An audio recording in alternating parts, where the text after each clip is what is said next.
সময় আলাপ হয়েছে। আরো একটা কারণ হলো যে এই গানটা যে কম্পোজ করেছে আমাদের সবার প্রিয় লেজেন্ড জিৎ গাঙ্গুলি দাদা, একবার জোরে হাততালি হবে। আর গানটা গেয়েছে আমাদের সবার inspiration the one and only Arijit Singh everyone. তো এই গানটা আমার লাইফে বড় একটা জায়গা জুড়ে, এই গানটার মাধ্যমে প্রচুর আশীর্বাদ ভালোবাসা পেয়েছি আমি সবার। এই গানটা তোমাদের জন্য, যারা জানো একটু প্লিজ গাইবে প্লিজ।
জানো একটু গাও না একসাথে, আমাকে সাহস পাবো বলে।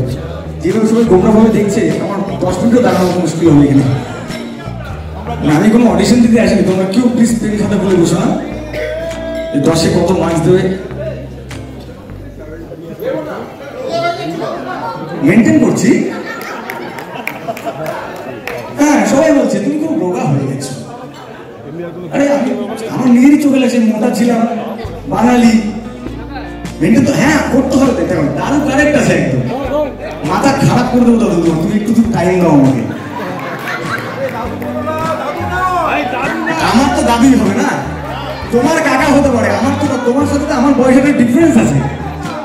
না না না, যে যেমন সে তেমন, আমার কি আমার দাদু।